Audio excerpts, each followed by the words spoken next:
mga kasundang. So for today's video, ako'y mag-update na naman po sa ating barong knife. Barong type na blade mga kasundang. So nagunsa man atong maker drag. So yan po yung maker natin mga kasundang. So yan po yung barong type po natin. O diba, hindi po siya natatanggal kasi napaka kanang guot gani kibali mga kasundang. Diba, guot. Anong Tagalog sa guot? So yan mga kasundang yung barong type natin. Ang nagmamayari po niyan si Sir Ray P. Sumayo po. Wow! Sir Ray P. Sumayo. Hindi niya po gusto na varnishan.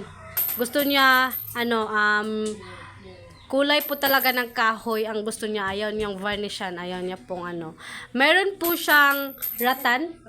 Ratan mga kasundang. Yan po yung ratan. Ano sa kitawag sa ito anak diri Uway. Uway mga kasundang. Uway. Diba? Napakaganda masyado.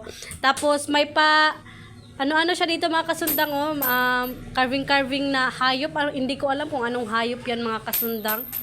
Hindi ko alam kung anong hayop niya. No, puti lagi ko diri adapita. Chares. O diba, so ipapakita ko sa inyo ang blade niya mga kasundang. Ikaka-testing po natin siya, diba? Napakaganda. Hawa diha Excuse me. Dito. Kaon na dito lakaw. So yan po siya mga kasundang. Napakaganda po ng handle. Tapos yung scabbard niya po napakaganda masyado.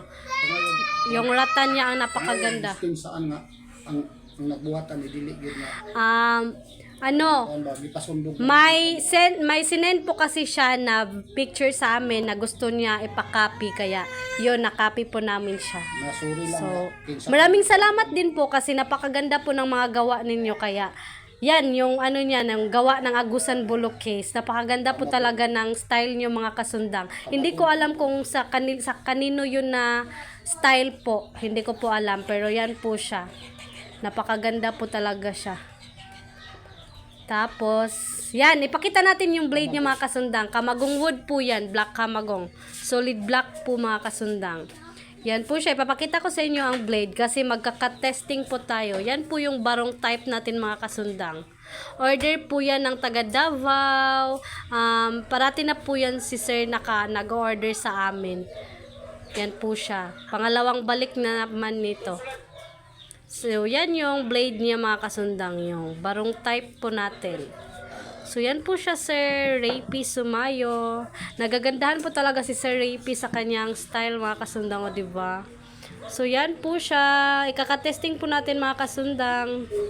Wow, napakatalim. Diba Sir Ray P. Sumayo? Yan po yung blade niya sir. Napakatalim po masyado sir. So bukas pwede mo na yan makuha, ma-pick up po.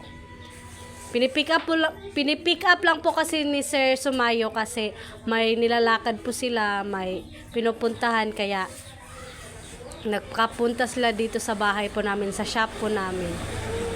O diba, napakatalim masyado mga kasundang. Pwede din po yan sa karne, sa mga buto-buto, pwede po sa kahoy, kahit ano po, pwede kasi makapal po yung blade po natin.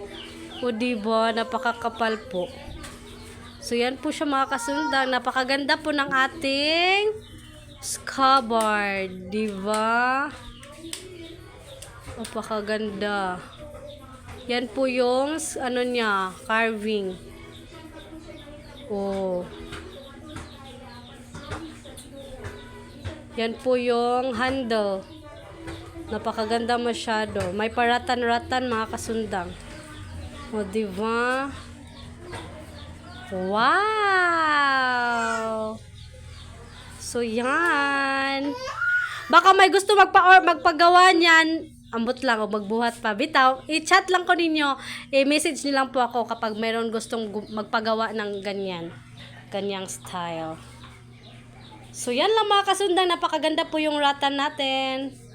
So, yan lang.